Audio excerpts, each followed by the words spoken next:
Hola, ¿cómo están todos? Contentísimo de poder transmitir con ustedes ese programa, nuestro blog con Dios.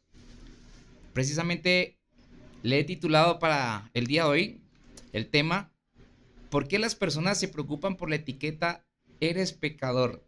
Yo encontré esto en la epístola a los romanos y dije, yo tengo que tratar esto porque, a ver, estamos en una sociedad que se dice secular, estamos en una sociedad que se dice en algunas situaciones agnóstica, o que no tiene nada que ver con ningún tipo de creencia, y aparece este texto en Romanos y dije, tengo que tratar esto. Repito el título, o sea, ¿por qué las personas se preocupan por la etiqueta eres pecador?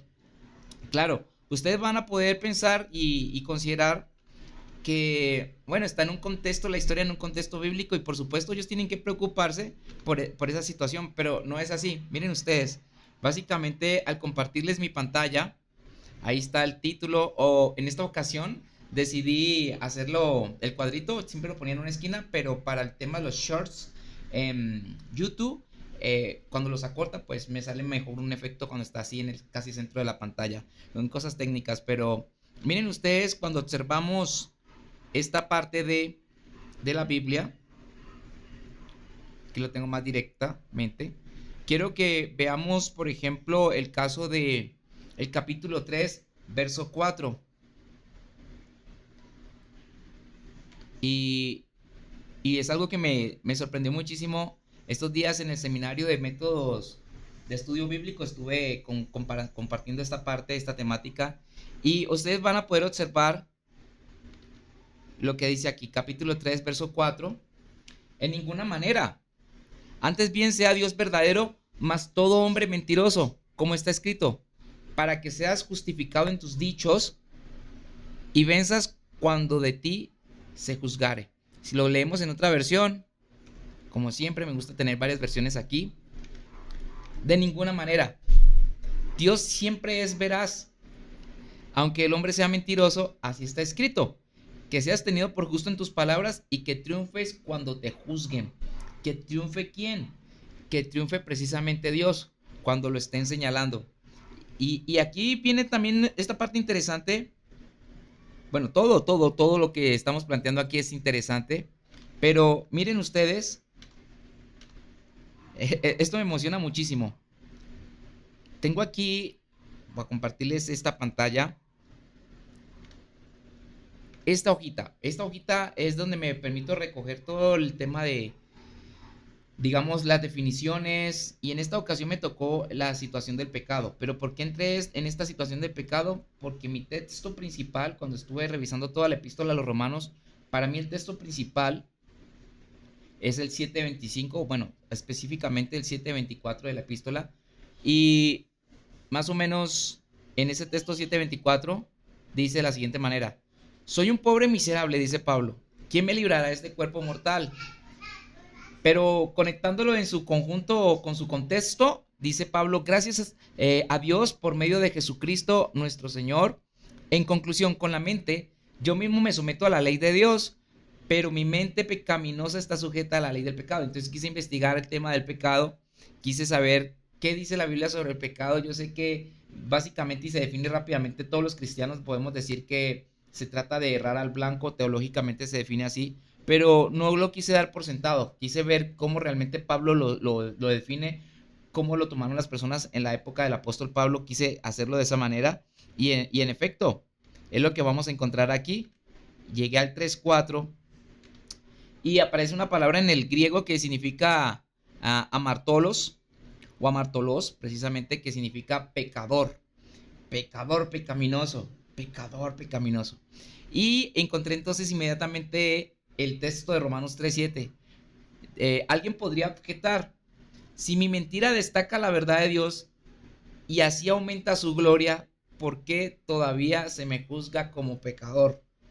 Entonces, regresando al contexto de lo que estamos estudiando, eh, es un discurso, es un diálogo, es una explicación que está teniendo el apóstol Pablo de lo que posiblemente las personas están entendiendo cuando está escuchando la predicación del evangelio.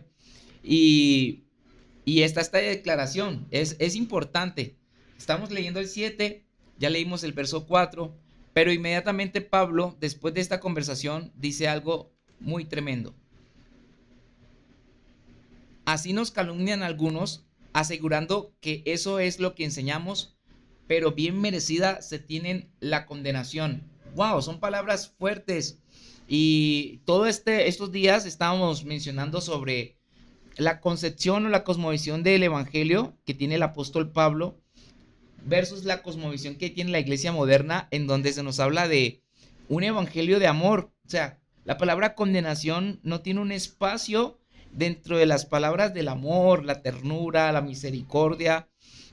Y estamos hablando que es uno de los apóstoles, bueno, importante, principal, de los que es muy usado por Dios para precisamente explicar y adaptar, o sea, para nosotros, explicarnos a nosotros, los gentiles, en la primera instancia digo gentiles. Ya saben ustedes que el concepto ya cambia con el verdadero Israel. Lo he explicado también en otros pasajes, en otros episodios. Pero en esta etapa inicial, como gentiles recién entrando y siendo injertados en el olivo natural, su trabajo es explicarnos la Torah a nosotros, hacerla más entendible en las aplicaciones también que le da el Señor Jesucristo. Y es impresionante esto, porque dice el apóstol Pablo, o sea, ellos lo que están interpretando, los enemigos del evangelio están interpretando esto de esa manera. ¿Por qué no decir, hagamos lo malo para que venga lo bueno? O sea, esto es aterrador. Y entonces el apóstol Pablo dice, merecida tienen su condenación, como lo estamos viendo acá. Merecida tienen la condenación. Pero ¿por qué se genera toda esta conversación? Ustedes dirán, a ver, de 2, 3 versos, John, ¿vas a sacar toda una conversación de media hora? Yo creo que sí, porque es emocionante. La primera situación, Dios es veraz, como dice en esta versión, o como lo plantea en la Reina Valera, dice, Dios es verdadero, pero hay una declaración fortísima, todo hombre mentiroso, todo hombre mentiroso, y me hace pensar en las muchas situaciones donde muchos expositores están en las redes sociales y tratan de salvar a las personas de las religiones, de la religión, de las otras filosofías, de los vendehumos y todas estas personas bien intencionadas con sus podcasts, con sus lives, sus emisiones en vivo, pues sus transmisiones, tratan de rescatar, ¿no? Entonces, y tenemos posiciones de la izquierda, posiciones de la derecha, tenemos tanta situación y resulta que Pablo derriba esta pirámide de, de este, a ver, de esta situación, de este posicionamiento del ser humano, como que hay un punto en los seres humanos donde sí está la verdad. Y esto se derriba, todo hombre es mentiroso. Entonces, a mí me llama mucho la atención porque el apóstol Pablo dice, ustedes están entendiendo esto y posiblemente lo van a tomar por este lado. Ustedes también, yo pensé, los que vayan a ver este video van a decir, pero tú también estás exponiendo algo, eres mentiroso. Y uno queda así como aparentemente en el filo, en la cuerdita floja. Pero ¿a qué se refiere? Y aquí te va. Las personas pueden decir una verdad, una de muchas. Pueden decir la verdad. En este caso, la verdad es el evangelio. Pueden hablar de la verdad, pueden dar este mensaje, pero no lo pueden, o sea, el hecho de que no lo vivan ya los convierte en mentirosos. Puede ser que lo que están comunicando es genuino, pero su comportamiento no es coherente. Entonces, por eso es la expresión dice, todo hombre es mentiroso, o sea, todos los seres humanos en algún momento, llámese desde la misma mínima posición de autoridad o la más importante como es padre de familia o madre de familia, mienten. Todas las personas mienten. Y en algún momento los hijos detectan esto, sobre todo cuando están pasando a la etapa de la adolescencia, cuando hay promesas que no se cumplieron, cuando se ocultan para no pagar las deudas, digan que no estoy. Cuando este tipo de discurso sale, cuando hay infidelidades por parte de uno de los dos y el hijo percibe esto, así sea infidelidad visual, entonces dice, ellos entienden, oye, esta primera figura de autoridad está mintiendo. Entonces, aquí vemos la relación, toda persona es mentirosa, entonces viene esta herida, ¿no? Es una herida en el alma, esta desilusión se presenta y bueno, buscamos cómo convivir o vivir con esto y encontramos que los jefes mienten, encontramos que los amigos traicionan, encontramos que las parejas son infieles, que la educación también está arreglada, que hay mentiras por doquier, hay mentiras por todos lados. Entonces, sí, es cierto, hay situaciones que son comprobables, hay situaciones que son medibles, hay un conocimiento científico, perfecto. O sea, hay conocimiento que puedes decir, está demostrado, o sea, si lo hablo, ahí va. Si lo estoy hablando es porque está comprobado, entonces dame este crédito. No, no, no. Crédito es para aquel que lo investigó, para aquel que sufrió en algún momento el señalamiento y la crítica porque su postura, su tesis o su hipótesis no era aceptada a nivel social. Entonces, esa persona fue verdadera porque a pesar de todo y contra viento y contra marea creyó en lo que pensaba. Ha sucedido lo mismo en la Biblia con los profetas. Muchas personas no los valoraban, muchas personas no creían en ellos, pero ellos contra viento y marea se mantuvieron firmes, murieron, pasó su época, digamos, pasó el tiempo, vinieron unas nuevas generaciones y ahora ciertas generaciones citan a los profetas diciendo, oh, es que, por ejemplo, lo que sucedía con los judíos, seguimos a Moisés, pero Jesús lo dijo, Jerusalén, Jerusalén, que matas y apedreas a los profetas, o sea, hay alguien más grande que Moisés delante de ellos y lo están rechazando. Entonces, eso hace que el hombre sea mentiroso, aún desde el punto de vista religioso, aún desde el punto de vista que tenga la Torá. ¿Por qué razón? Porque dicen creer, pero no lo viven. Entonces, toda persona es mentirosa, sea Dios verdadero. ¿Quién tiene autoridad para hablar en contra de Dios? Es lo que estaba planteando el apóstol Pablo. ¿Quién puede decirle a Dios, haz las cosas de esta manera? ¿O por qué no las hiciste de otra manera? Pero las personas pretenden, eso sí, saber más que Dios. Ellos sí pretenden hacerlo. Y miren ustedes esto. Vean ustedes esto. Aquí está. Yo me hice esta pregunta. Si ellos se están burlando de Dios con la declaración que está en el verso 7, a ver, si mi mentira destaca la verdad de Dios, o sea, si yo fui hecho para este propósito, como si lo estuvieran diciendo de esta manera, si es inevitable que yo sea así, si es inevitable que la raza humana sea así, entonces, y Dios es más destacado a través de mi imperfección humana, ¿por qué tengo que ser juzgado como pecador? Entonces, estas personas, estos pensadores, estos intelectuales, están atacando el mensaje, no le encuentran razón de ser. En vez de ellos decir, realmente yo sé que he pecado, yo sé y reconozco que necesito a Dios, yo sé que en lo secreto cuando nadie me ve le he fallado, yo sé que tengo mi conciencia, en mi conciencia están muchas situaciones que me acusan, yo sé. No, ellos dicen, a ver, o sea, están tan aferrados al tema de su maldad, a lo que ellos quieren hacer, que dicen, a ver, entonces, pero ¿eso en qué afecta a Dios? Parafraseándolo de otra manera o diciéndolo de otra manera, ¿eso en qué afecta a Dios? Que yo sea malo, a la final Él sigue siendo santo, o sea, Él sigue siendo reconocido. Por eso Pablo dice, las personas que piensan así merecen o merecida tienen ya su condenación, aparte de otros detalles que están en esa situación. Pero viendo aquí la situación de la primera es, me hice dos preguntas. Yo en lo que estoy percibiendo, primero que todo, es que ellos están hablando de una manera irónica, ¿verdad? No me interesa lo que estás hablando, no me interesa lo que estás diciendo. Muy parecido a lo que plantean muchas personas ahorita. O sea, la persona que no quiere recibir el mensaje de Dios dice, si Dios existiera, ¿por qué hay tanta maldad en la tierra? Es una de las excusas, ¿no? Si Dios es bueno, ¿por qué permite tanta maldad en las personas? Dándole la idea o dando la posibilidad de que a la final Dios creó los buenos y creó los malos, ¿no? O Dios está muy pasivo al ver tanta maldad porque no interviene.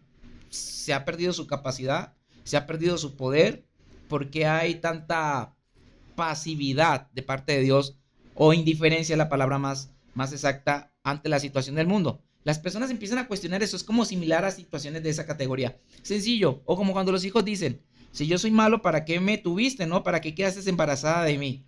Básicamente es como ese tipo de respuestas que tratan de poner en jaque a lo que es una autoridad, llámese la autoridad de los padres, llámese la situación de Dios como un creador. A ver, algo te salió mal en la ecuación, Dios. Eres perfecto, debiste haber hecho una creación perfecta. Yo sé que de aquí va a venir toda la discusión sobre el tema del libre albedrío, que los teólogos tratamos de explicar, pero no es el tema de discusión ahorita. Solo estoy mostrándoles a ustedes los diferentes argumentos y pueden haber muchos más de cómo las personas sacan excusas o pretextos o encuentran tropiezos en la misma enseñanza bíblica. Entonces, ahí por eso ellos plantean la ironía. Pero, pero viene la pregunta que me llama la atención y es la segunda pregunta. O sea, ¿por qué se me acusa o por qué se me juzga como pecador? Y es importante tener esa parte ahí. O sea, porque ellos están preocupados. Realmente, si no crees en Dios, ¿por qué a veces salen estas marchas de protesta en contra de la fe cristiana? En contra de las etiquetas que puedan salir de una predicación. ¿Por qué está esta situación de enojo? Si a ellos no les interesa, si ellos no consideran a Dios en la ecuación, ¿qué es lo que sucede con las personas?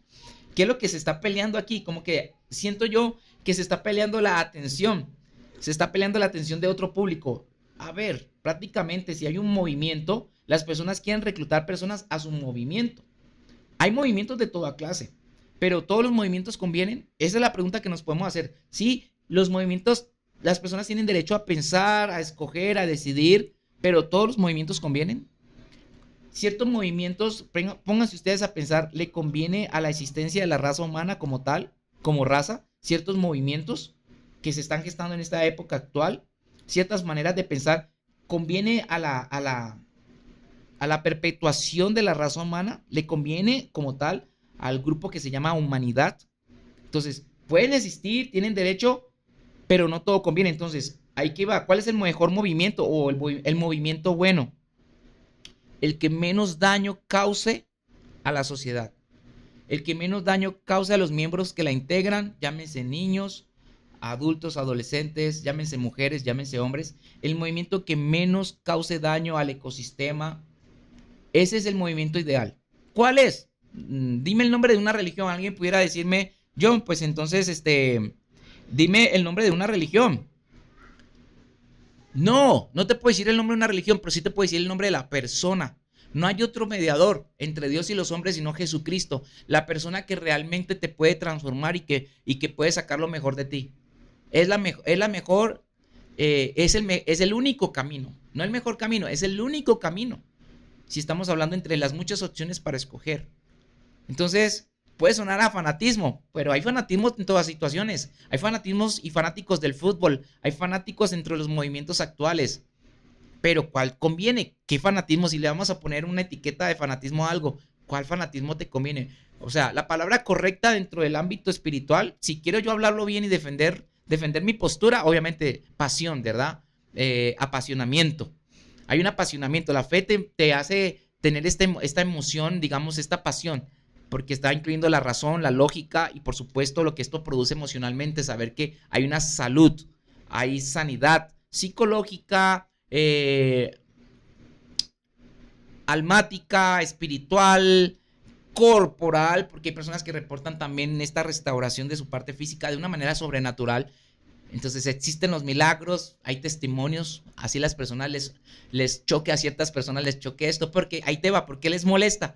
Porque en esas otras situaciones, dime qué milagro se está operando, qué milagro está ocurriendo en los diferentes movimientos que hay actualmente en el mundo, lo que generan es tristeza, discordias, eh, ¿cómo se llama esta otra palabra?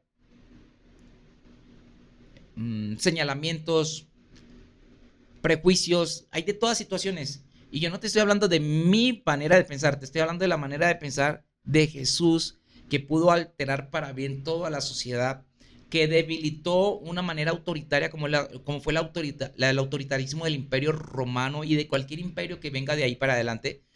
Entonces, una cosa es que los imperios quieran decir que son cristianos, ciertos imperios y en ciertas latitudes, y otra cosa es que realmente lo sean. Y otra cosa es que realmente lo avale Jesús.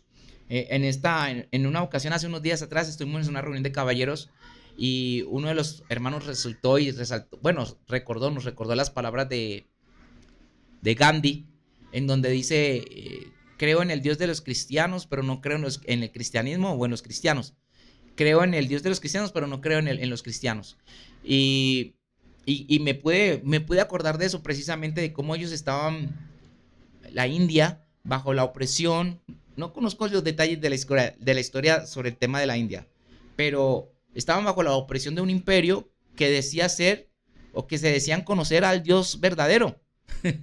Entonces estaban bajo esta opresión. Entonces, ¿cómo puede una nación quitarle la libertad a otra nación, a otro pueblo y estar tranquilos en su conciencia? O sea, yo creo y quiero pensar, me imagino que Gandhi dijo, voy a revisar su código de leyes, su fuente de código de leyes, su código de conducta, su código de moral, voy a revisar su Biblia de ellos. Y la verdad, Gandhi se sorprendió pues de lo que contenía del mensaje de Jesús. Y así amigos. Entonces, que ciertos sistemas se adueñen del cristianismo no significa que eso es el cristianismo, no significa que eso sea Jesús, para nada. Es lo que estoy tratando de exponerte desde los puntos más sencillos para mostrarte esta gran situación, esta gran verdad. Regresando entonces a esta parte que nos llama mucho la atención, ellos quieren sacar de la ecuación a Dios, o sea, y está esta situación irónica, como les estoy mostrando a ustedes. Pero ¿de dónde viene esta idea de sacar de la ecuación a Dios? Si ustedes leen Romanos 1, 21, 22, se van a dar cuenta de lo que está pasando aquí. Romanos 1, 21 dice, a pesar de haber conocido a Dios, no le glorificaron. Aquí se los comparto. A pesar de haber conocido a Dios, no le glorificaron como a Dios, ni le dieron gracias, sino que se extraviaron en sus inútiles razonamientos y se les oscureció su insensato corazón, dice en esta versión internacional. Entonces, ellos sacaron de la ecuación a Dios. ¿Por qué razón? Porque quieren, hay personas que quieren tanto, digamos, elevar a la humanidad como autosuficiente, que no les conviene a alguien que les dé una directriz, porque no hay nada como, digamos, yo mismo voy a componer mi código de reglas, ¿verdad? Yo mismo voy a construir lo que yo considero lo que es bueno, lo que es malo, según mi percepción. O sea, yo quiero ser el arquitecto de mi propia vida. Y no hay maldad más terrible. O sea, si tú me preguntas qué es la maldad y cómo puedes definir el pecado, yo lo puedo definir en este momento y en esta conferencia como la actitud de querer caminar sin Dios. O sea, la actitud de caminar sin Dios. La decisión de que tomo de no incluir a Dios en mi vida, eso ya es maldad. Eso es maldad. Esa es la maldad. No te voy a hablar de las listas, de las múltiples listas. Las múltiples listas, códigos de lo que es bueno, que es malo, solo evidencian esta situación del ser humano. Entonces, esa es la maldad. Todavía no has atentado contra alguien, todavía no has tomado un arma, todavía no has hecho daño, pero ya en tu corazón decidiste, no quiero que Dios esté en todos los aspectos de mi vida, o en ninguno. ¿Ya? Porque puede sonar a ciertos aspectos sí, como hay ciertas personas de una situación a medias, y ciertos aspectos no. Pero básicamente es eso. O sea, no quiero que Dios esté en los aspectos de mi vida. En poquitos o en muchos, lo que sea, siempre es crítico. Es crítico. Y vuelvo y digo, la persona que escuche esto desde la perspectiva de no convivo con ninguna religión, no comulgo con ninguna, puede escuchar esas palabras como fanatismo, pero de entre todos los fanatismos, ¿cuál te conviene más? ¿Cuál te edifica más?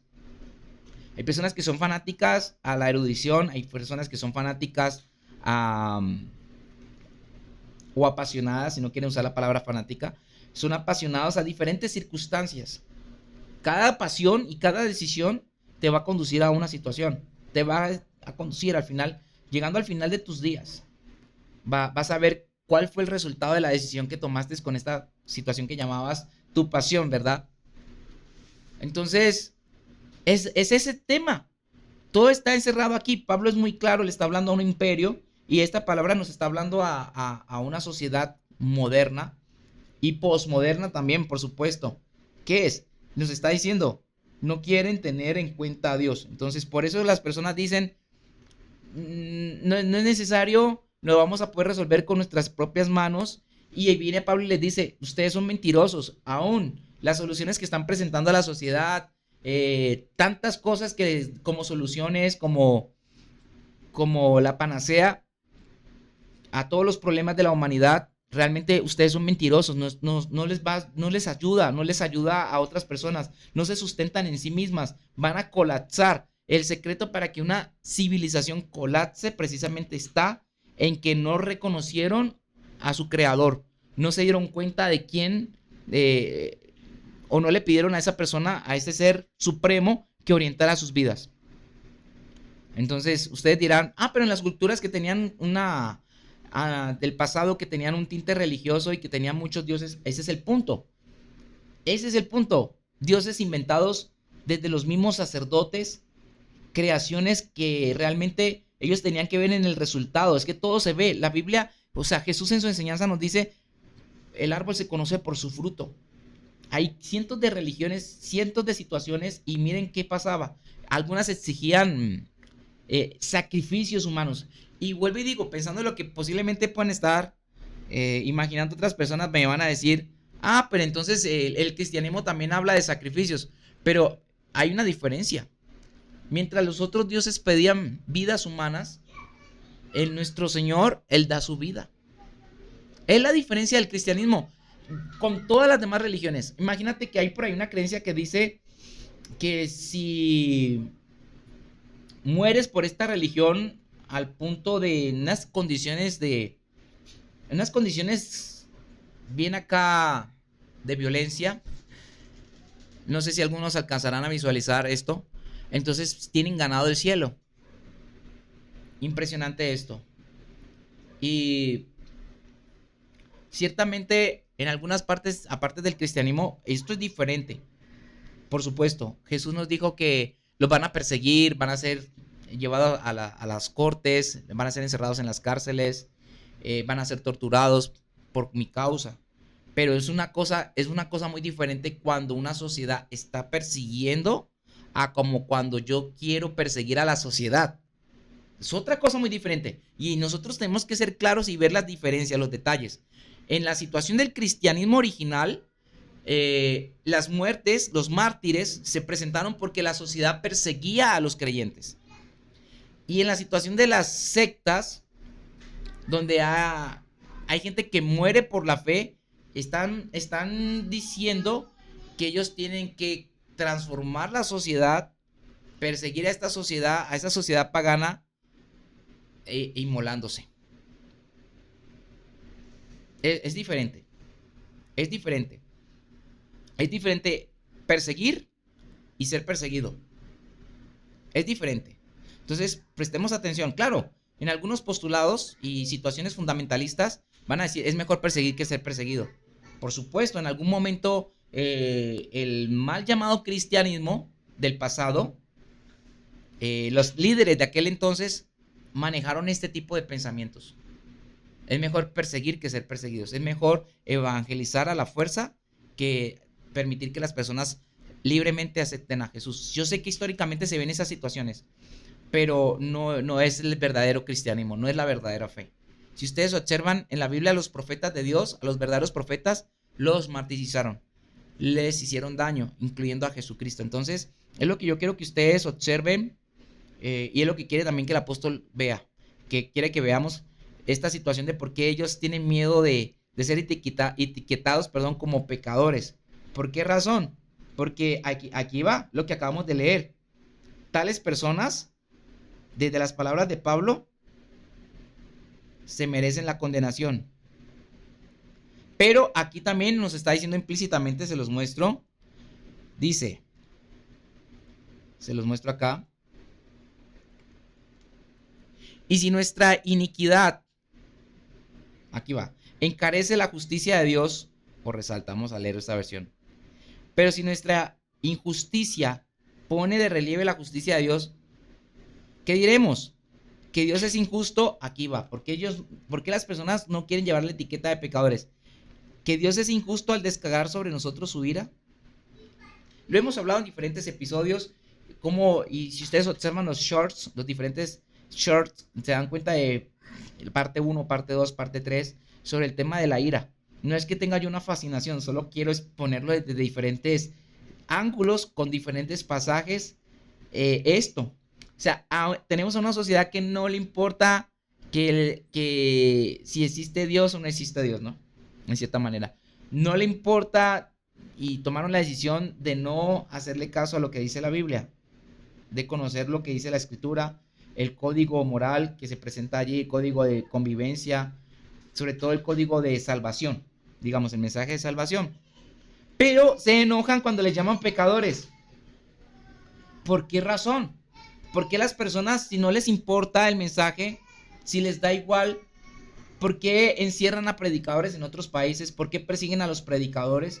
¿Por qué les ponen multas en otras circunstancias con ciertas leyes que si no hacen lo que la sociedad les dice, entonces van a esta situación? ¿Por qué hacen legislación en contra de la gente que predica? Si esto no tiene que afectarles en nada, solo somos predicadores. ¿Por qué razón? Porque hay algo que les dice y hay algo que se llama conciencia y hay algo que se llama redargüimiento, que es como es el señalamiento. Precisamente cuando hay un predicador hablando, es el Espíritu de Dios señalando haciendo un énfasis, subrayando en la conciencia de las personas esta parte. Eso es lo que está pasando aquí. O sea, es lo que se está viendo. Entonces, la gente le molesta porque lo es prácticamente. A las personas les molesta la etiqueta pecadores. Son pecadores porque son pecadores. Porque no quieren ver la realidad. O sea, se niegan, están en un estado de negación. Y es lo que dice aquí el texto. Voy a buscarlo. Permítanme ustedes, lo voy a buscar. A ver. Es impresionante esto.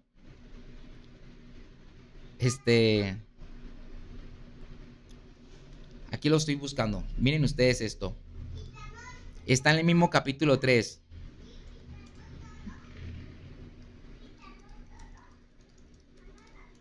Aquí estamos encontrándolo, claro. Precisamente está en el 3:23. ¿Qué dice el 3:23?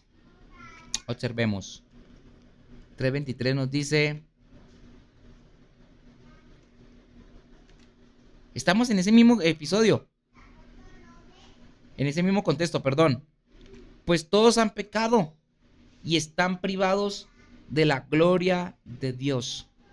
Es la conexión con lo que vimos al principio. Todo hombre es mentiroso. Todos han pecado. Todos han pecado. Por eso les duele a muchas personas la etiqueta de pecador. De los cuales, dice Pablo, yo soy el primero, por supuesto, para que nadie se vaya a sentir mal. De los cuales yo también voy a decir soy el segundo. Me voy sumando en la lista. Soy un pecador. Ustedes dirán, ¿lees la Biblia y eres pecador? Sí, pero con la conciencia de que tengo un Salvador, con la conciencia de que lo que hago realmente afecta a Dios, en cierta manera, mi relación con Dios, y afecta a las personas que me rodean. Y con el entendimiento de, tengo las herramientas, o sea, tengo la herencia, tengo el legado, tengo el regalo de alguien que intercede por mí y voy a él cuantas veces sea necesario y tengo esta bendición y la solución para ser redimido de mis pecados, o sea, ser limpiado de mis pecados. Soy un pecador, pero con esperanza. Con la esperanza de siempre ir a la fuente y decirle, ten misericordia, gracias por escucharme y gracias por ayudarme a crecer. Eso es. Diferente a una persona que es pecadora y que no le interesa. El daño que sigue haciendo, no tiene esto que se llama arrepentimiento. Ese es el mensaje que he querido compartir con ustedes en este día. Gracias por estar pendiente del programa constantemente de nuestro blog con Dios. Y este fue el título, precisamente porque las personas se preocupan por la etiqueta eres pecador, desde todos los polos, desde todas las polaridades.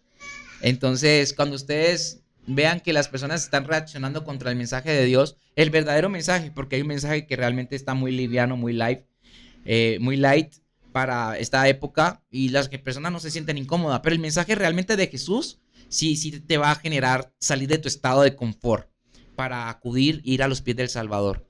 Y qué bueno también que les pueda compartir próximamente, la próxima semana, con la ayuda de Dios, vamos a estar en Iglesia el Espíritu Santo en Ayutla. Iglesia Espíritu Santo en Ayutla. Vamos a tener un congreso, están cordialmente invitados para este congreso. Los días 6 y 7 de julio va a haber este congreso. Para todos los hermanos en la fe están cordialmente invitados. Pero el día 3 también, el día 3 de julio va a haber digamos, un concierto. Va a haber un concierto, pero principalmente un evento de oración por la comunidad, de oración por las personas, un evento de sanidad y milagros en donde vamos a estar compartiendo el testimonio precisamente de lo que Dios ha hecho por nosotros, donde vamos a estar hablando de este Dios vivo, así que les invitamos cordialmente. O sea, Ayutla está de fiesta, en Ayutla hay abundancia de bendición, está desde el 3 de julio. Hay una serie de actividades que vamos a estar realizando y que está realizando la Iglesia de Cristo precisamente para bendecir a la comunidad. O sea, hay luz, ahí está lluvia de bendición en Ayutla precisamente. Ahora que hemos anhelado también el tiempo de las lluvias, pues ¿por qué no verlo también como un tiempo de las lluvias, de las bendiciones espirituales de Dios desde el cielo para nosotros o desde nuestro interior, como dice la misma Biblia, la misma escritura, corriendo esos ríos de agua viva para bendecir a las demás personas? Todas estas cosas buenas van a estar pasando desde el 3 de julio en Ayutla, o sea, una tierra de bendición. Ayutla, tierra de bendición y empoderamiento precisamente. Y va a haber este concierto con apóstoles del rap, otro gran ministro también que está ahí, ahorita no recuerdo su nombre, pero toda esta serie de situaciones, también un tiempo para sanidad, un tiempo para restauración, lo que va a ser el día jueves y viernes. Ese jueves y viernes estamos hablando de los días, quiero verlo aquí, jueves y viernes, tiempo de restauración, sanidad, el seminario de sanidad. Va a estar ese seminario de sanidad y lo que es 6 y 7 congreso y lo que es el día 3 precisamente va a ser esta campaña de sanidad y milagros en todas las calles, por todas las calles, principalmente por la calle principal. Nos vamos a estar movilizando por la calle principal de Ayutla. Así que qué bendición, qué bueno. Cada día podemos decir que son nuevas las misericordias de Dios. Cada mañana son nuevas las misericordias de Dios. Así que los esperamos en estos eventos. Dios les bendice. Sigan conectados con nosotros. Hasta la próxima, amados.